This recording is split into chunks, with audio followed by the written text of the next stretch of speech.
Thank you, Mr. President. I really do think it's important to clarify this as we build the confidence of the American people. When I commented yesterday that there was a possibility of the fall-winter, next fall and winter, it could be more difficult, more complicated. When we had two respiratory illnesses circulating at the same time, influenza and the coronavirus 19. But I think it's really important to emphasize what I didn't say. I didn't say that this was going to be worse. I said it was going to be more complicated or more difficult and potentially complicated because we'll have flu and coronavirus circulating at the same time. I want to emphasize that we continue to build the nation's public health infrastructure to ensure that we have the capacity to stay in the containment mode. Those of you who heard me talk before, I've told you that in January and February, up to February 27, 28, this nation had 14 cases. We were in the containment mode. And then, unfortunately, the virus overwhelmed where we got into extreme mitigation. We are building that public health capacity now to make sure that we stay in the containment mode for the upcoming fall and winter season. So we will not need to resort to the kind of mitigation that we had to this spring.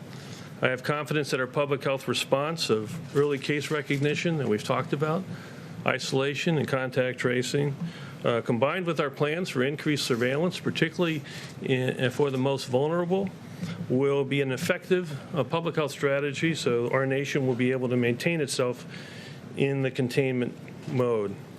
And again, that will be supported by the American public's continued cooperation, obviously in the areas of personal hygiene and the types of social distancing strategies that may be appropriate. The key to my comments, and the reason that I really wanted to stress them, was to appeal to the American public to embrace the flu vaccine with confidence. One of the greatest tools we have as we go through the fall, winter season that we're into is to get the American public to embrace the influenza vaccine and thereby minimize the impact of flu to be the co-respiratory disease that we confront. Thank you very much. Can I just ask a follow-up on that, Dr. Redfield, please? Just to clarify. But I don't know what to follow up. He was misquoted, totally misquoted. He said they could come together. They didn't talk about that. And his whole purpose in making the statement was to get a flu shot so that next fall we don't have such a big season of flu. And we possibly won't. But as you said, it's possible if the corona even comes back, and he doesn't know that it's going to, and neither do I. We spoke at great length, and I think the doctor will speak if you'd like to continue, but we may have some embers, and we're going to put them out, of corona. But we may have a big flu season. But that's different. Flu is very different from corona. Can I ask you a follow-up question? Yeah, go ahead. Okay, so Dr. Redfield, the Washington Post, which you did the interview with them, they quoted you as saying there's a possibility that the assault of the virus on our nation next winter will actually be even more difficult than the one we just went through. And when I've said this to others, they've kind of put their head back. They don't understand what I mean. We're going to have the flu epidemic and the coronavirus epidemic at the same time.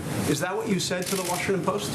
Yeah, that's what I was trying to say to you just a minute ago, that the issue that I was talking about being more difficult, is that we're going to have two viruses circulating at the same time. This spring that we just went through, February, we had a benefit of having the flu season ended. So we could use all our flu surveillance systems to say, whoops, this is coronavirus. We need to focus. Next fall and winter, we are going to have two viruses circulating. And we're going to have to distinguish between which is flu and which is the coronavirus. And so the comment that I made, it's more difficult. Doesn't mean it's going to be more impossible. Doesn't mean it's going to be more, as some people have said, worse. It just means it's more difficult because we have to distinguish between the two. And what I was wanting to do and what I want to do again here is appeal to the American public to recognize they can really help like they did with mitigation, which they really helped. I need them to help now to best prepare us by getting the flu vaccine and taking flu out of the picture. But excuse You may not even have corona coming back, just so you understand. Doctor, would you like No, but I'm sorry, but that quote that I just read was accurate, right, sir? Because that's the quote from the Washington Post. You were accurately quoted, correct? I'm accurately quoted in the Washington Post as difficult, but the headline What was does the headline say? What does the headline say? Well, Read the headline. The headline says CDC director warns second wave of coronavirus is likely to be even more devastating. And isn't that That's not correct? what he said. That's not what he said. But if you have the two things The happening, headline doesn't correspond. No, I actually think it's actually going to be, I think the American public is going to heed the request to relook at their vaccine hesitancy to vaccine with confidence for flu. And I'm confident that the public health infrastructure that we're putting together now across this country so that we can early case diagnose, isolate, and contact trace, as I say, block and tackle, that's